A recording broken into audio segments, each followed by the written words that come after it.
Here we go. So, yeah, good evening, everyone. It's the 26th of February. Mike is celebrating in style. Does he celebrate any other way? I don't think so. But he is celebrating in style his 60th birthday. So he is away with his family, and I am filling in as a less attractive replacement for the next couple of weeks. You've got the handsome Mike is away with his family at the beach. So you got me for the next couple of weeks.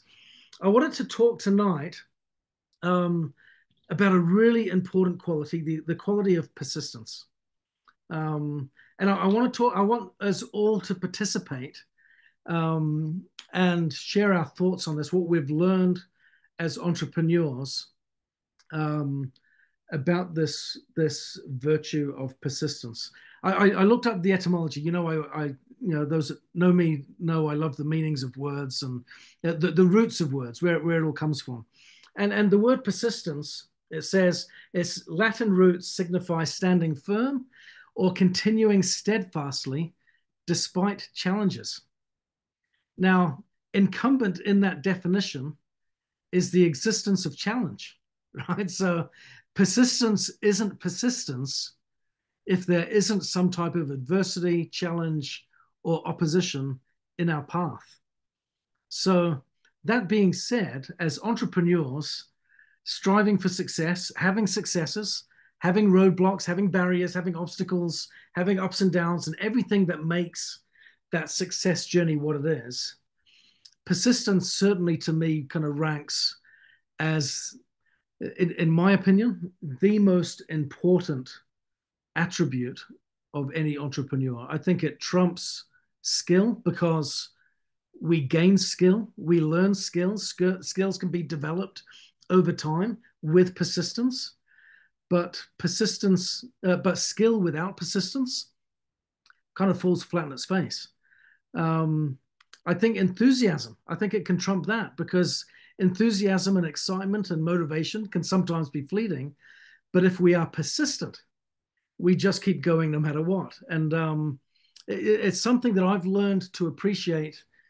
I was counting. As I look at people in the room today, I've been in Nikken been in Nikken since 2011. Been in the field as a distributor since 2016. So coming up into my ninth year now in the field.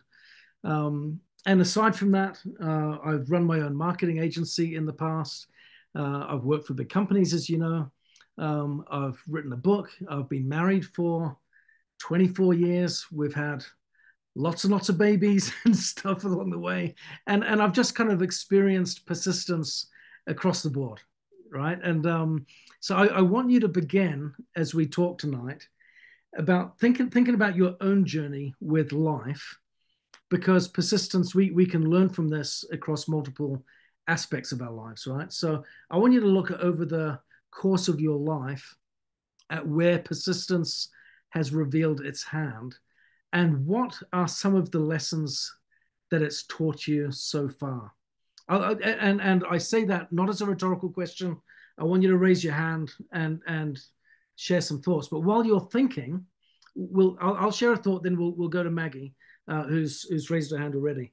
But a couple of things that I've learned through persistence is things don't always go according to my time frame.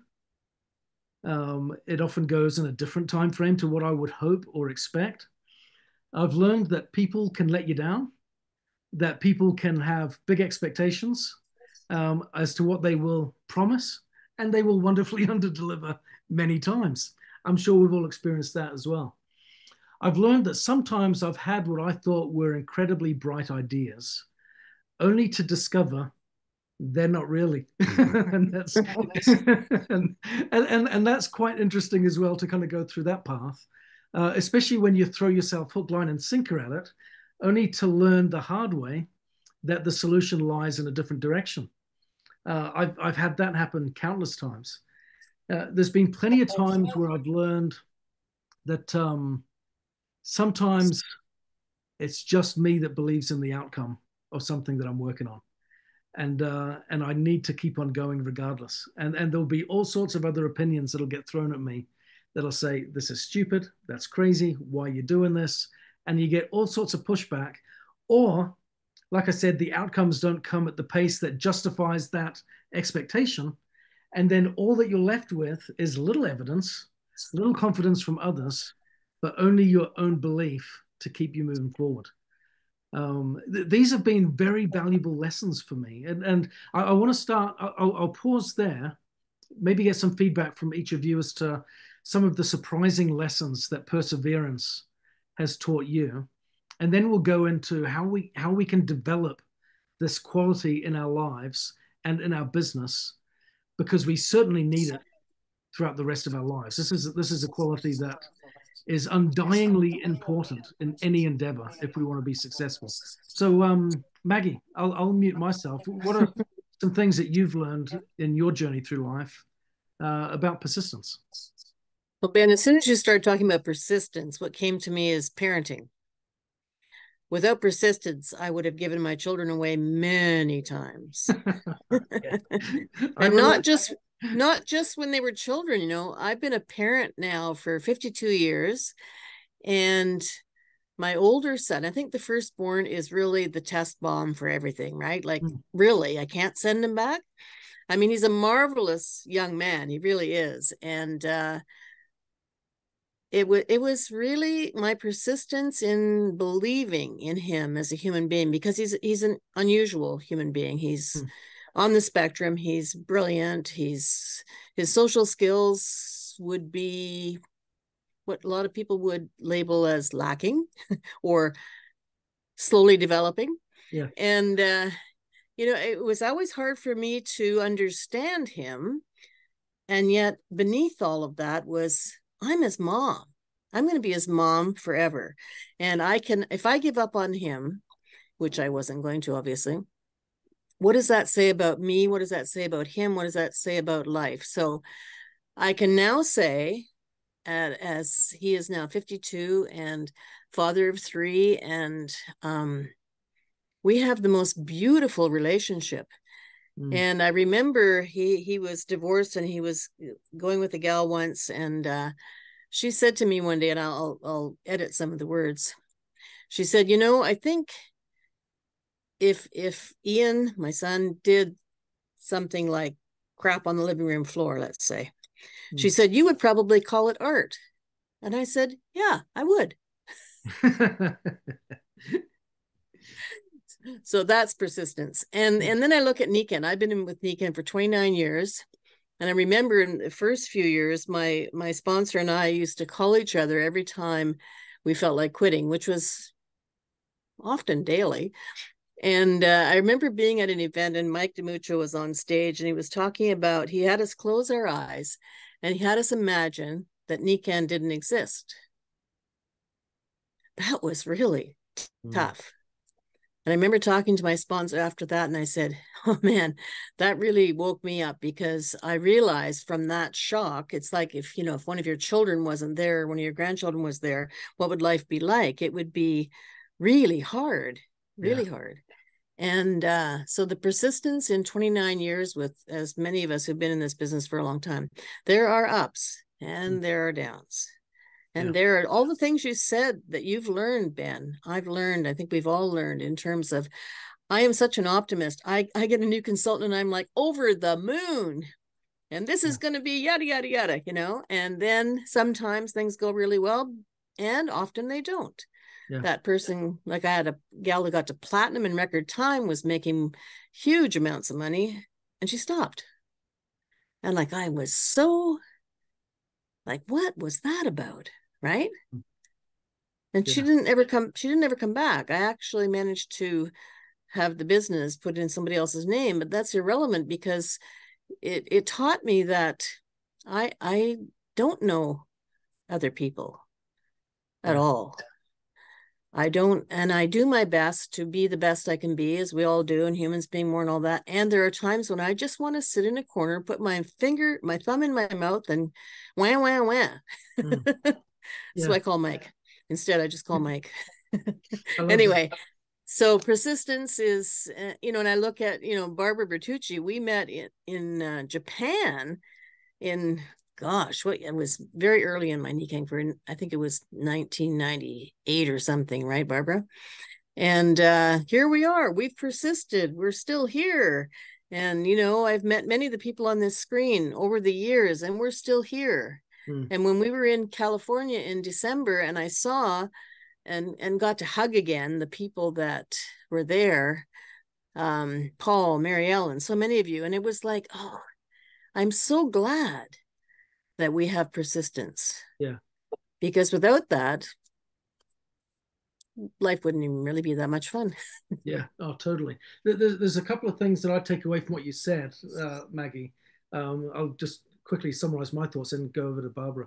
When you're talking about being mother to your son, Ian, it made me think we've got a little plaque in our house that says that you made me think of. It says, no one knows how strong they are until being strong is the only choice you have. Yeah, and I really think that's true. So, you know, there are certain things we can't walk away from, being a parent, for example, and that certainly teaches us a lot, right? In persistence and sticking at it. So I really love that, and that example you shared of your platinum that walked away just really reinforces to me that our success lies heavily upon our own shoulders more than anyone else's. You know, and I think that's really important. We have a team, and that's one of the great things about NECAN is we have an environment here, a community, and a team that supports us. But at the end of the day, if it's going to be, it's up to me. You know, we've got to really own that. So really really powerful lessons there, I think, Maggie. So thank you, Barbara Richmond, and then we'll go to Barbara Bertucci. Thanks, Ben. Thanks, Maggie. That some of the things you said I could relate to completely. For a number of years, I found myself a single parent. And those years were challenging. But you know what you have to do. You don't have a choice. You persist. Then I thought I had my life partner. And we were building a business together, our wellness B&B, the first wellness B&B in our province. Everything was going wonderfully. And then he suddenly passes away because the doctor made a mistake. That was my first real test of persisting on a day-to-day basis just to keep going, finding a new reality. I couldn't build the business. I wasn't mentally healthy enough to keep building the business. But somewhere in the back of my mind, I knew I had to stay in touch with our existing customers that we had acquired when we were building NECAN together. And some of those customers are still with me today. So I knew enough that I had to do that. But for several years, it was just a matter of trying to find one foot in front of the other day to day. And I even went out and got a job as a cashier at a grocery store to force myself to start connecting with society again and talking to people and meeting people again. And it's funny, you know, when you think about the situations that we find ourselves in. I worked for an oral surgeon for a while as his assistant, and I made him a plaque, and he hung it in his office. And a number of years later, my mother required the services of an oral surgeon. And I made an appointment with my former boss. And when he'd finished her examination, he said to her, he said, you know, your daughter made me a plaque, and it hangs above my desk in my office. And he said, there are days that are rough. And I just say to my staff, give me a moment. And I go in and I look at that plaque. I had no idea that he still had it. This would have been 8, 9 years later. But the plaque said, things are never so bad, they couldn't be worse. And that's something that I've kept in the back of my mind on days that we all have down days. Yeah. But we can find something good in every down day. And that's where we find our persistence to keep going. Mm. Oh, I love that, Barbara. And yeah, it's I think we've all gone through so much in life, haven't we? I don't think you can get through to the other side without experiencing a heavy load. I think it's the nature of mortality, isn't it? And certainly you've learned some good lessons there. And there's some huge takeaways from what you shared. Again, just persistence is something that is often life demands it of us, doesn't it? But I like what you just said, that so much of what we learn comes from what we focus on. When you identified there that we all have bad times, but what we focus on and what we look at during those times can really be can turn it into some of our greatest lessons, and give us some of the greatest wisdom that life has to offer. It's a shame that wisdom comes at such a heavy price, isn't it? But certainly we can be grateful for what we learn when we have that mindset that you talked about, Barbara. I think that's really, really important, is when times are tough and hard, that we focus on the right things, learn from it, come up stronger, taller, broader, and better as a consequence. I think that's so important. Not easy to do. Certainly not easy to do. Well, it's something that we have to learn along the way, because I don't think we all have it, but there's something deep within us that we make a decision on how we're going to go forward.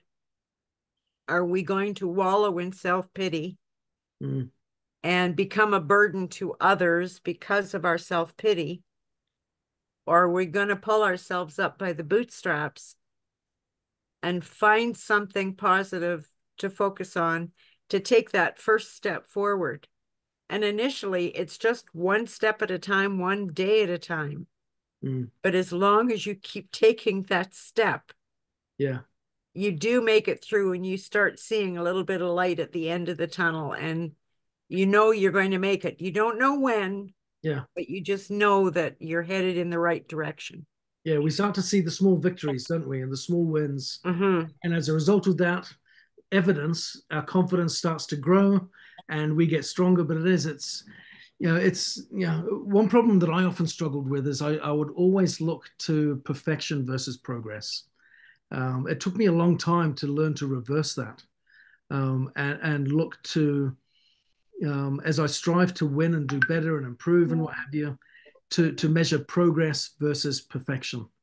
But that is so important. So, Barbara Bertucci, Ben, just a sec. It's Paul. I can't put my hand up. So can you put me in the queue? Oh, absolutely. Yeah, we'll go to Barbara Bertucci now, and then we'll go straight to you, Paul, afterwards.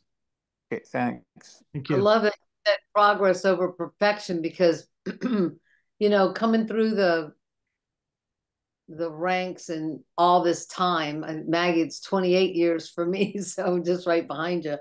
But the fake it till you make it, I had to do a lot of fake it till you make it, but there's a shift in there, because I have gone through some things myself just these past 2 years.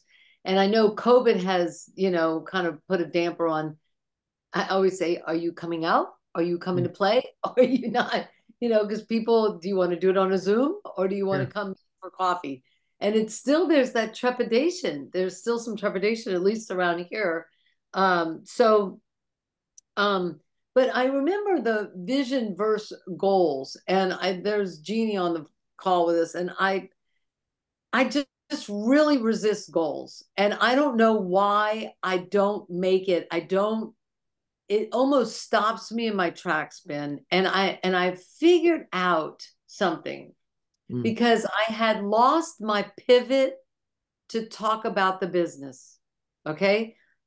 I didn't know how to, I'm really good at customers and getting sales and talking product and that. And there was no pivot to the business. Right. So I'm first, you got to admit it. You got to see it. You got to find it. And then you can start to alter it. Right. So what is missing? And I got it. And it was on, I think it was on Mike's call last time or time before, but it was the vision. And the vision, to have big enough vision, and I think Eric Worre was talking about this too, a big enough vision that people can kind of ride on your skirt tails until they make their own decisions, and then they can create their own why big enough to have other people join you in that. And my why was not, it wasn't clear. I had some things and I had some goals, but they were kind of like my little personal, not little, but they were my personal goals, you know, and it was nothing anybody could jump on the bandwagon and go with us. You know, it wasn't anything monumental or, Mike used to talk about, education and, and I used to love literacy, getting people to read and getting books out there and, something beyond what I could do. And so that was big for me to get even more clear about that and sharing what vision I have so that then I can pivot to share the business with other people. Yeah. And do it may be for you, it may not be for you, but you know what? This is what I saw in you. And this is why I think we would be a great team player, to play with me, to come out, to do this and make a difference or not. But this is where I'm headed. And this is where I'm going. And this is what I'm doing. And, I had lost that or just, and the other person that does it really, really brilliantly is Susan Carver. And so I think I'll repost her. There are two things that she does. And one is prospecting versus recruiting. And I think we've collapsed those two domains. I know I'm getting off track. But there is going to be someone on here that might need to hear this, because we go straight from, it's like dating and then asking them to marry you, right? It's like, we forget all the stuff in between, we're prospecting. We're just kind of baiting the water, and then we're asking them, and why don't you want to join us in business? Come on, like this is what we're doing. And we get upset with them, and they are not in the business until they've recruited somebody. Do you know what I mean? They're still new and nurturing and all that we need to do. So I just wanted to underline the goal versus vision, because sometimes it stops people. And that might be the only reason it stops people, is because we don't have our why or our vision big enough. That it's something we can't do by ourselves, right? It's something that, and Susan talks about, the freedom aspect that NECAN brings us, right? The time freedom. That was big for me as a parent, doing this with my kids. That was number one over making big money. I mean, yes, I wanted to make money, but the time freedom to do it when I could, to do it at soccer practice and after things, or when I'm running to the store, or, whenever it worked in my schedule. So my invitation to all of you guys is to look at really what that is for you, and then to relaunch yourself as a silver. We are all glorified silvers, and it's a 90-day jaunt. And Maggie, you inspired me when you put yourself on the table with the mic. It's like, okay, I'm here with you. And that means I got to go, I call it build the coffers, right? I got to go get myself plump so that so I'm going silver with people that may go silver, right? So it's that, but we don't know who it is or what it is, but we go make that 90-day mess. And then we start cleaning it up. But that's the thing that I think Louise is looking for us to do, is really, let's build the coffers of NECAN. Let's build the teams of NECAN so that we can have that. And then people, rise out of it. So anyway. Yeah, no, I love that, Barbara. And there's three takeaways that I get from what you've shared there. Especially linking back to this, what have I learned from persistence, right? And vision plays a fundamental role, but vision comes and goes, right? And we need to stay on top of it, and develop it and nurture it, and let it evolve. As we evolve and as we grow, that vision should be something that is dynamic, not something that is static. So I think that's really important.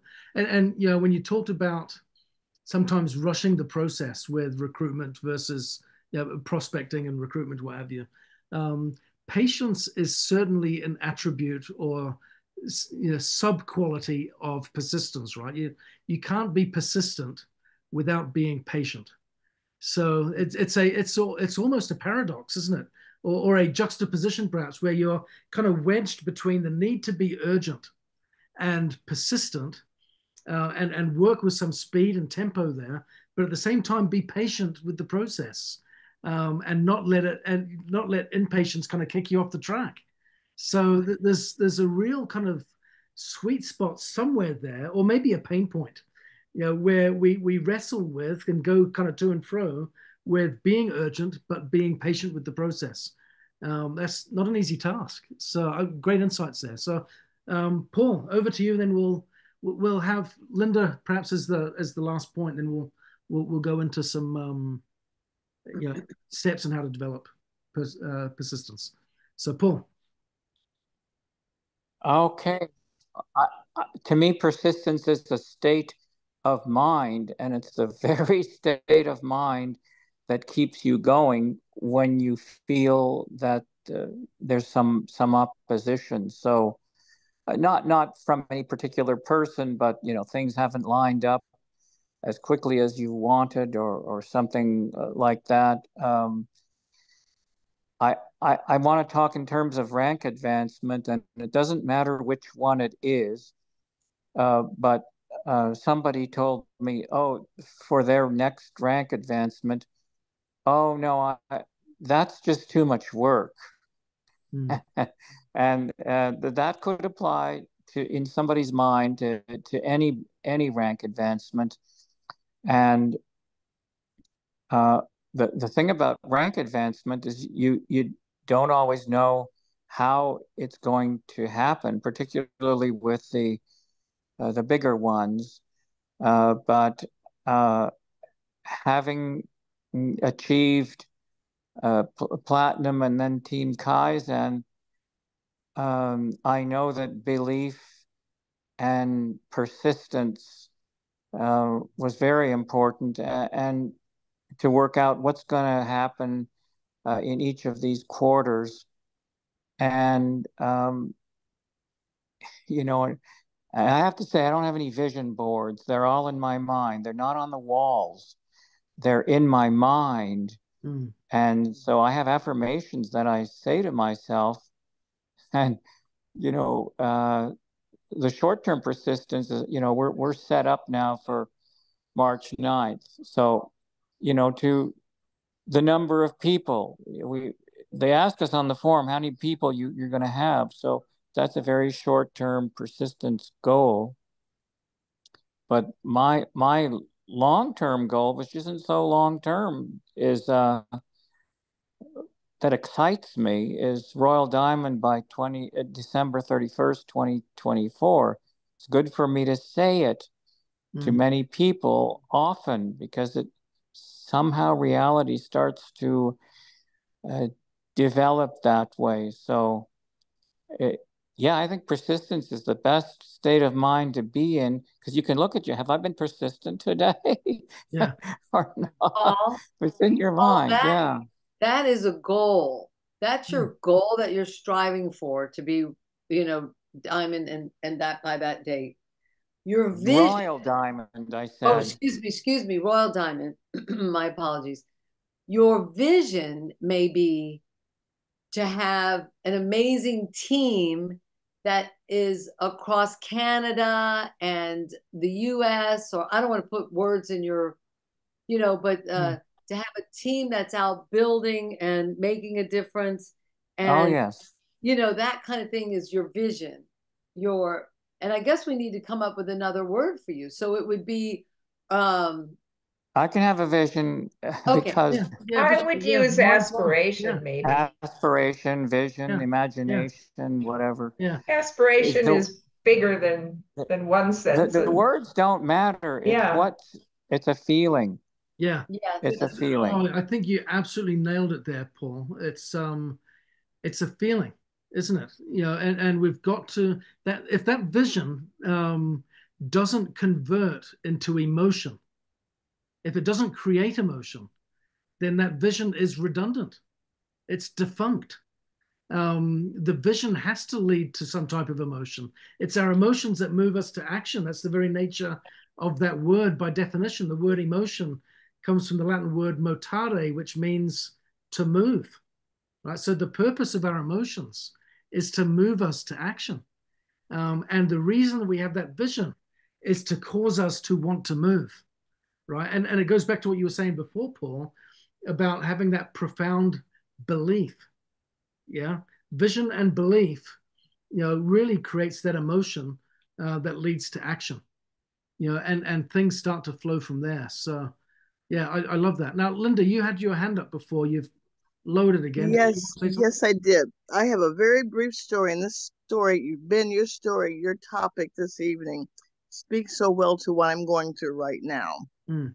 And it's a very brief story, but it all ties in. And I think one of the key things to all that everyone has said this evening is motivation. Yeah. And I used motivation very well 5 months ago when I unfortunately, but it still had some good purposes to it, I experienced a stroke, recovering from it right now. So I had to put my naked business aside and everything just to get back. My whole right side just went away. Oh, and I was rushed to St. Joe's, and I went to wonderful rehab. But the reason that I got out on December 15th, after being there for 2.5 months, was the motivation to do things that were a little difficult, like go from my bed to my wheelchair. And the nurses would come and say, well, who dressed you? Well, nobody. I dressed myself. Mm. How did you do it? I don't know. I just did it. And I was motivated. I didn't want to stay there. Yeah. So my motivation drove me to persist, to do things that were a little difficult. And then I kept seeing people walking around and I couldn't walk yet. I was in a wheelchair. And then I started saying, well, if I've gotten over here this way with this board, I don't need the board anymore. So the board went away and I got into my wheelchair.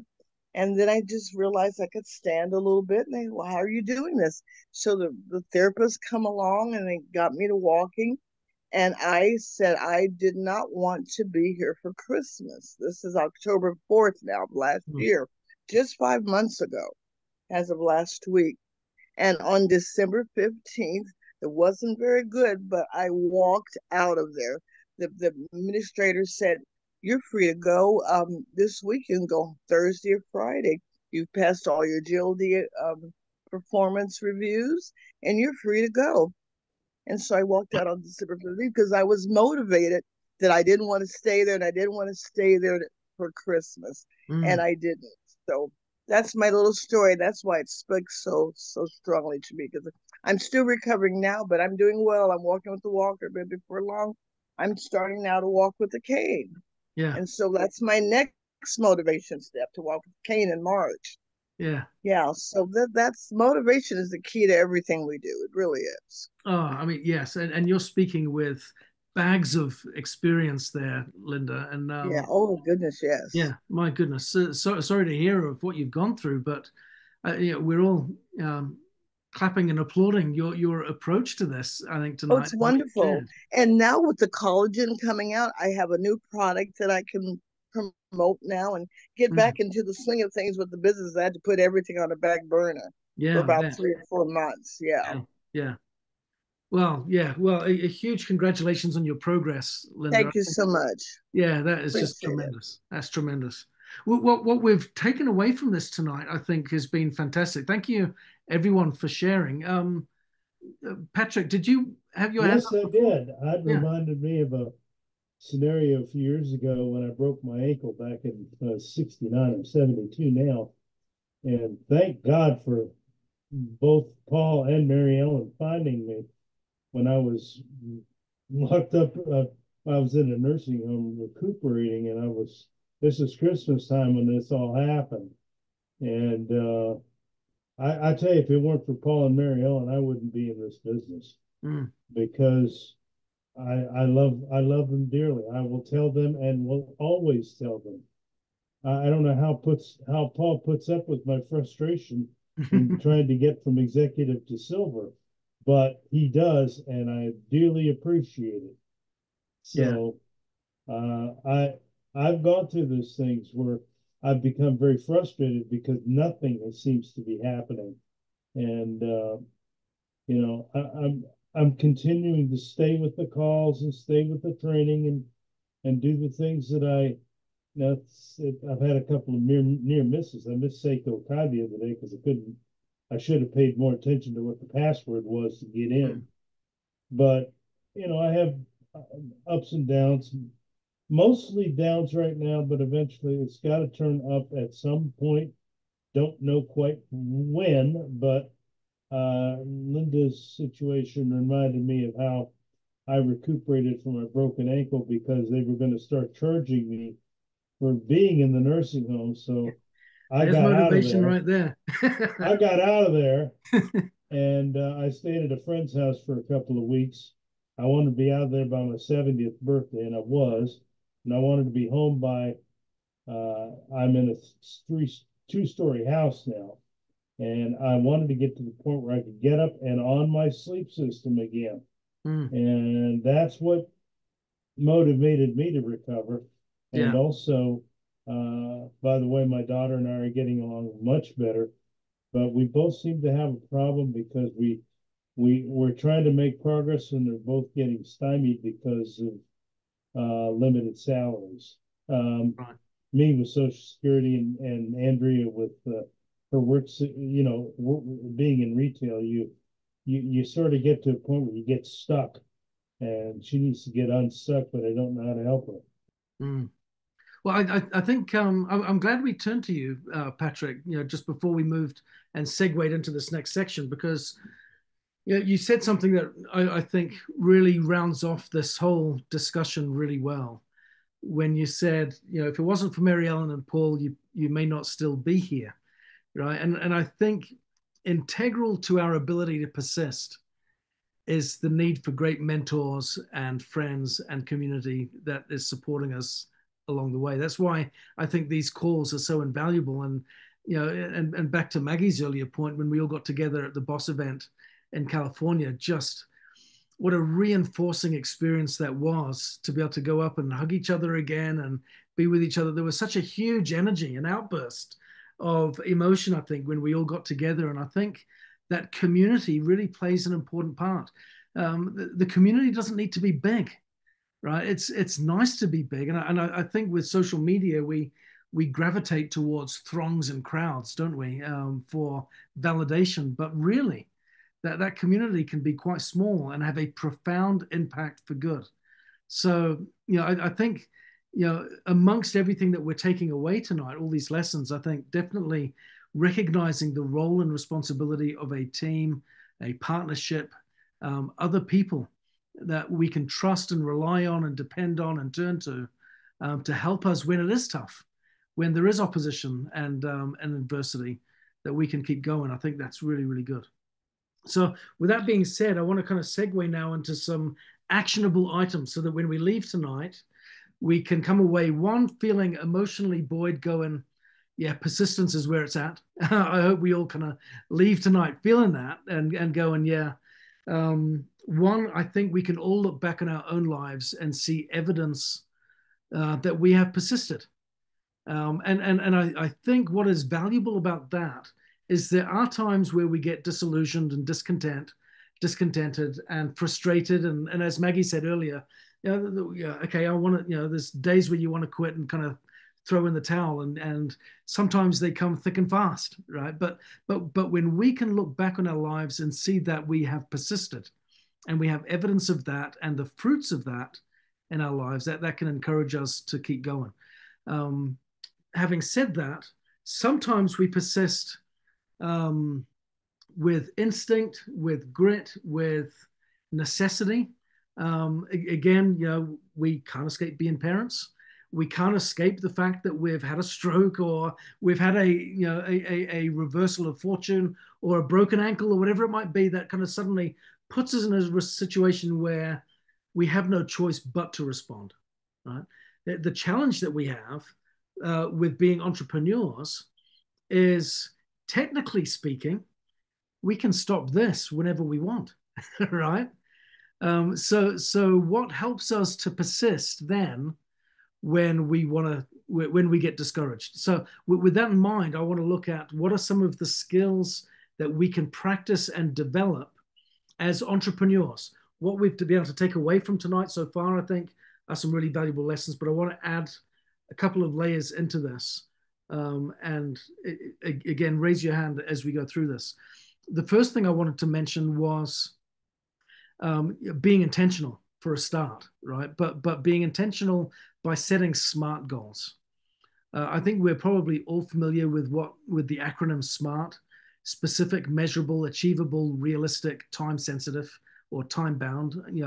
Those types of goals really make a difference. And I think our ability to articulate our expectations and our vision and our goal, write it down, and definitely, I loved what Paul did before. He said, the more I share this with others, the greater the chance of this happening, right? When he shared his goal of being a Royal Diamond by the 31st of December.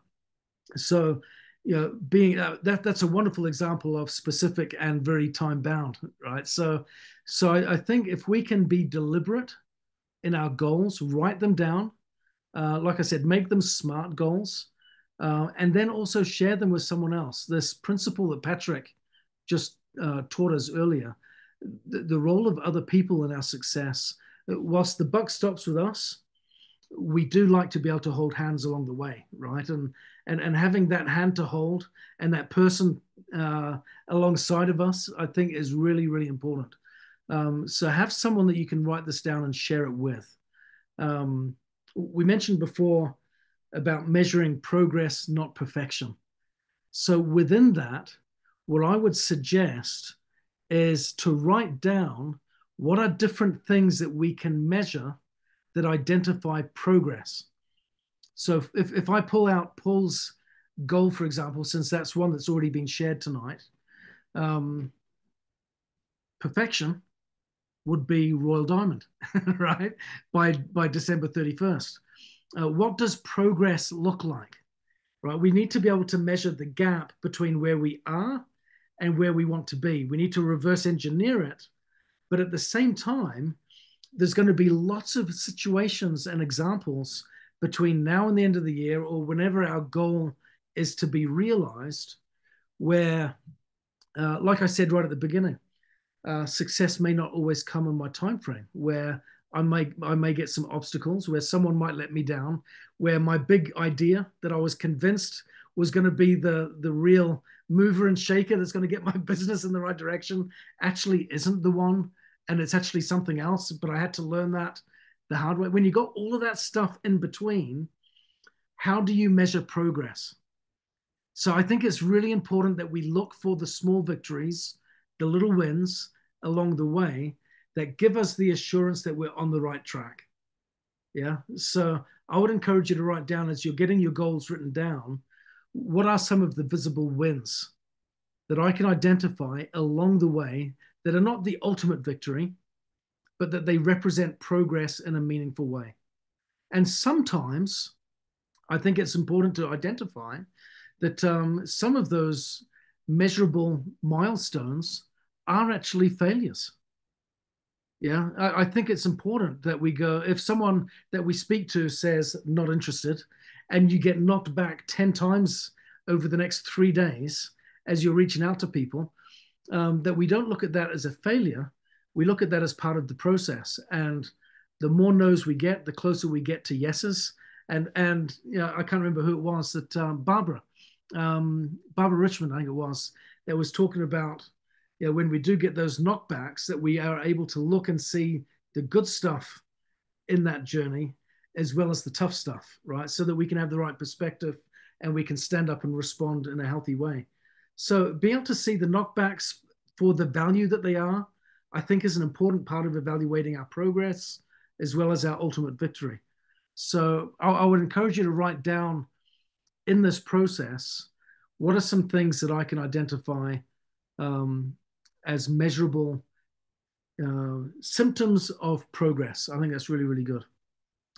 How do you keep the knockbacks from if it's just right after the other? That's what really the batteries get awfully discharged at that point. You got to recharge them somehow. Yeah. Well, I think that's a great point, Patrick. What happens if you get those setbacks one after another, after another, after another?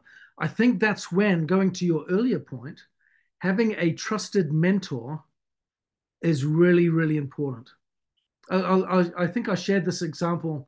I can't remember the last time I shared it. I've shared this example before on calls and webinars and what have you. But I remember working with a lady who had just rank advanced. This is when I was on the corporate side, right? And she had hit a new milestone, was a top ranking distributor, hit one of the top levels, and she was going around some different markets in Europe at the time, sharing her story, right? And I remember she got up one day, one evening, we were in the Netherlands, and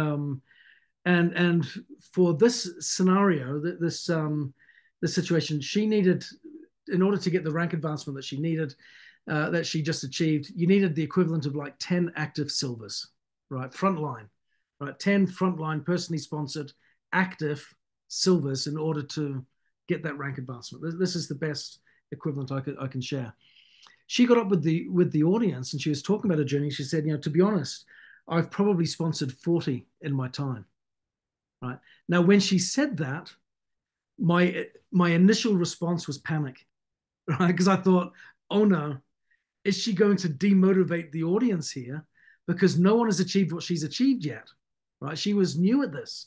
Are they going to get discombobulated? Are they going to go, oh my gosh, you've recruited how many?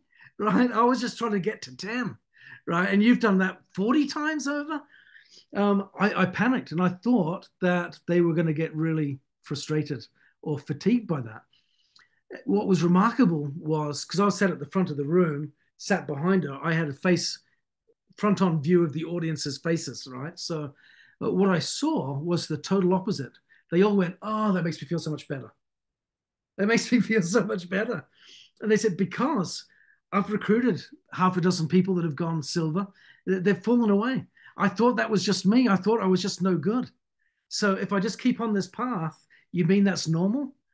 And they were relieved and they were encouraged by our experience, right? So the reason I share that is, if you've got a sponsor or a member of your team that you can turn to when you do get knockback after knockback after knockback, it's really important to reach out to them, because what they will probably do is give you some very healthy and encouraging perspective.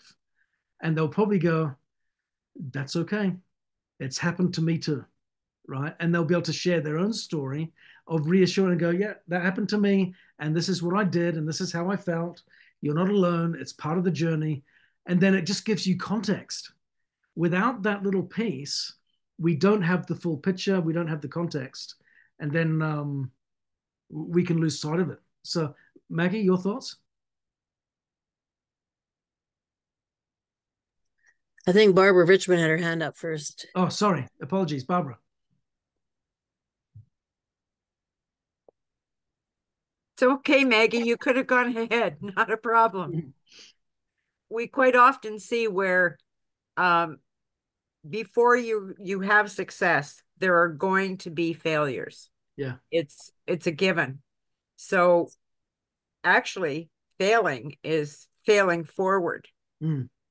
You're always still, as long as you're in the right mindset to persevere, yeah, you're still going forward in spite of the stumbles, and just use the stumbles as stepping stones to the next success. It can be a little one, or it can be something very much bigger, but you don't know as you take each step where it's actually going to lead.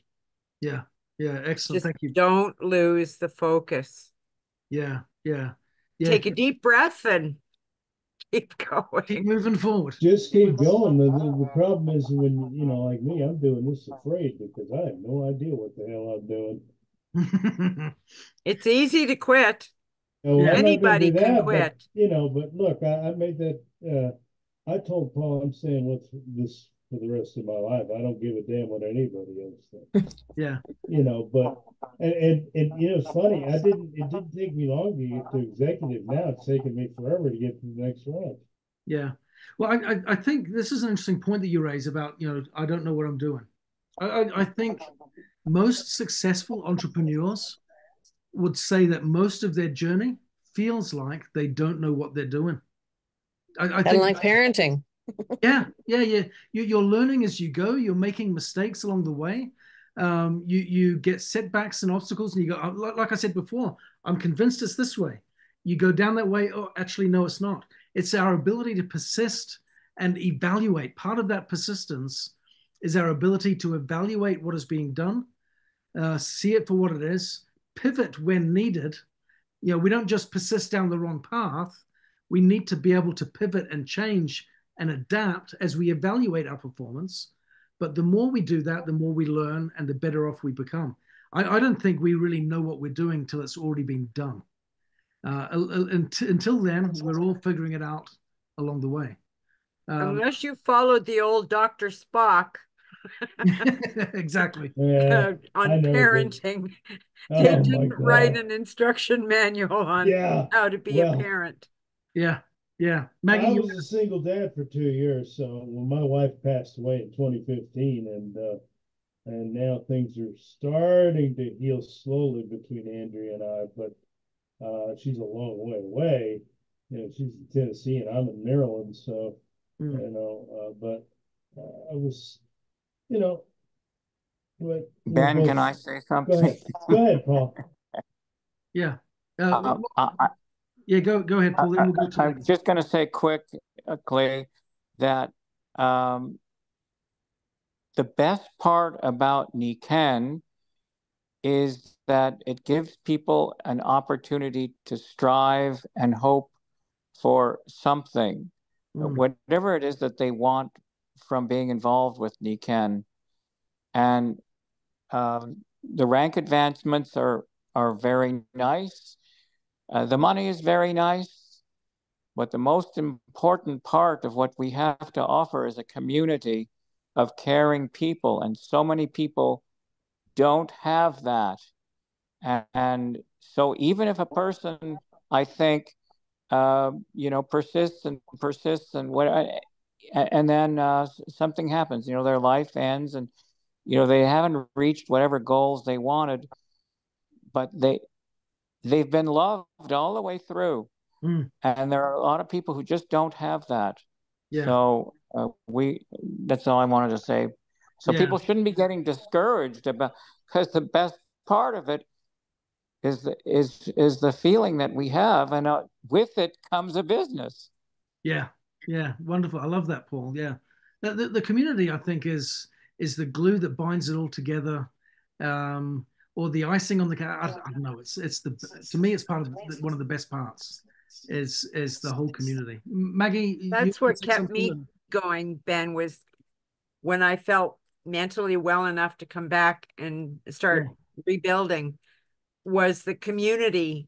And they reached out and welcomed me back and said, we're here for you. Yeah, wonderful. Isn't that wonderful? Incredible. Yeah. Such a blessing. It's family. It's not in the least competitive. It's really collaborative. It really is. Maggie, you were going to say something, then I'll pass quickly to Mary Ellen before we wrap up. Okay, I just want to say a couple of things briefly.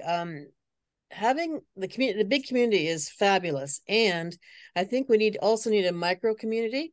So what I've created for myself over the last, I think we've been doing this about 6 or 7 years now, is a small community, mostly cross-line, and we meet Monday to Friday at 8 a.m. and we start with our mantra, whatever people want that to be, and then we share, challenges, victories, etc. And it's a touchstone, because I think I'd never been in business before. I was an educator, and being in business can be a lonely place. There's no staff room. There's no, now that we don't have wellness previews every week. It's rare that we actually get together, except, maybe once a year in California. Yeah. And so I've created that micro community, and I encourage everybody to do that. I know that, Debbie, you have that with Sherry.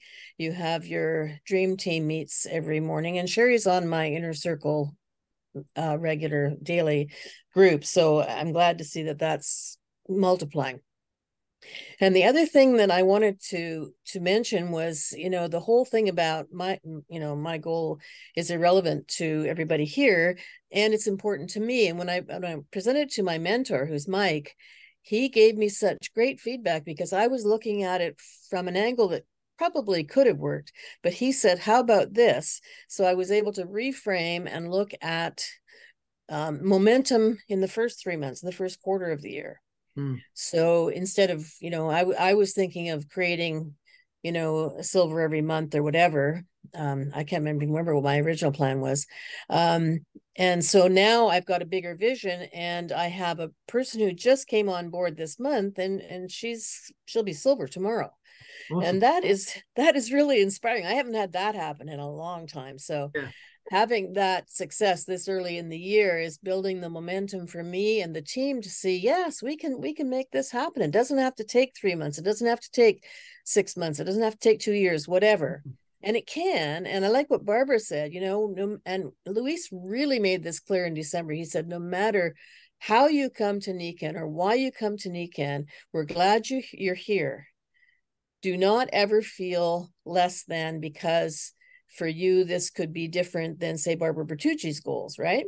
So we have this place, this community in which no matter how we are is great. Yeah. And there's no judgment if you're still a direct. There's no judgment if you're a customer. There's no judgment if you're a Royal Diamond, for heaven's sakes. We love those Royal Diamonds. They're pretty special, and they're not. You know what I'm saying? Yeah. Everybody counts. Everybody's important. Yeah. So I just wanted to say that. I love that. A great message to emphasize. Everyone holds a special place in the community, and we all bring something unique and valuable to the table, regardless of rank, regardless of how long we've been here. Everyone is appreciated. I love that. Yes. Great message. Thank you. Mary Ellen, you got your hand up.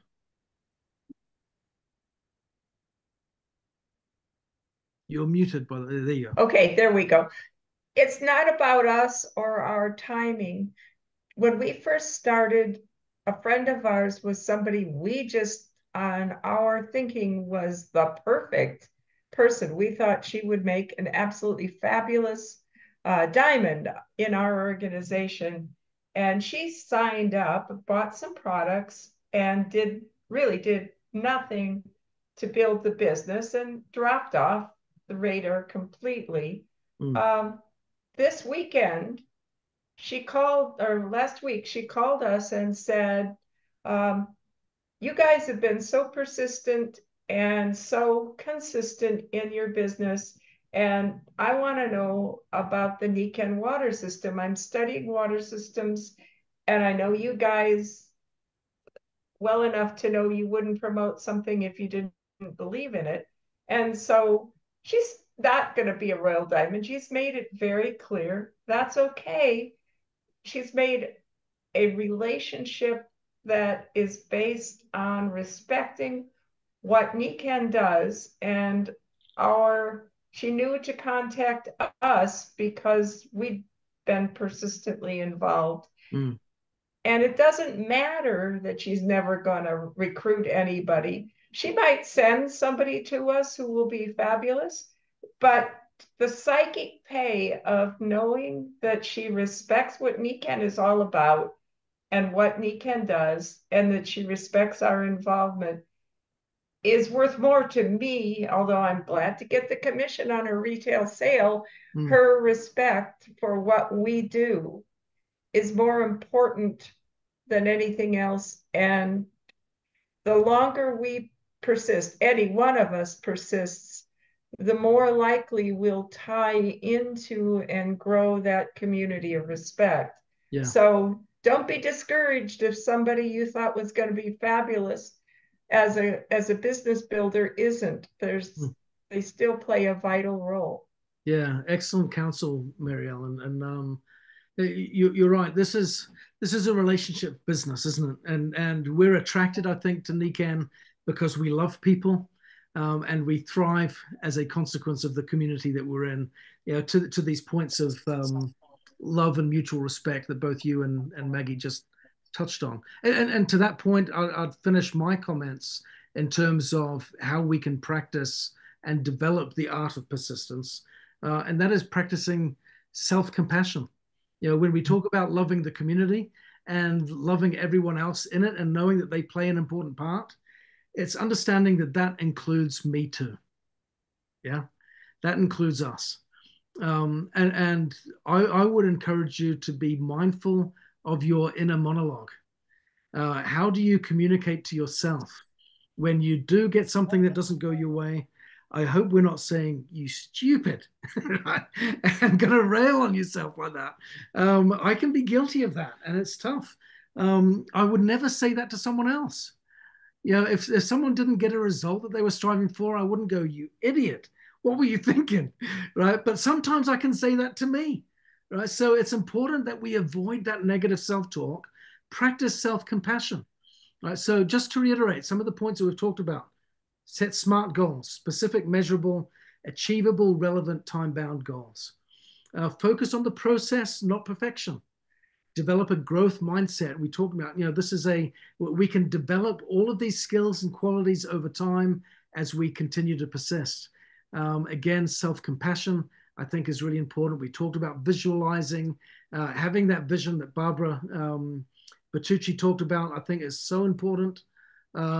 Having that good self-talk, all of these things, having those meaningful goals as we work together to this end, having a mentor, someone that we can talk to and turn to for encouragement along the way and for perspective, I think are all wonderful things that we can deliberately take control of and practice in order to strengthen our ability to persist. And I promise you this, if we persist long enough, we will win. That's written in the stars, right? So if we persist long enough, we will win. So thank you all for letting me be with you tonight. Loved the participation and the conversation. This is a great group to be with, and I'll be with you next week, filling in again for Mike. And for those of you that are joining the Balanced Life, Happy Life call tomorrow, I'll be hosting that call tomorrow night as well. So any guests that you've got tomorrow, please do bring them along, and I'll do my very best to represent you and Nikan and all that we offer on that call tomorrow night. So thank you very much. Au revoir. Thanks, Ben. Thank you, Ben. Take Thanks, care. everybody. Good night. Ben, this is the first time I've heard you in some time, and I'm really getting to appreciate the British accent, my friend. I appreciate it. I appreciate it. Thank you very much. You guys have a good night. All right. Good night. Bye. Thank you, Bye. Ben. Good call. Thank you. Yes.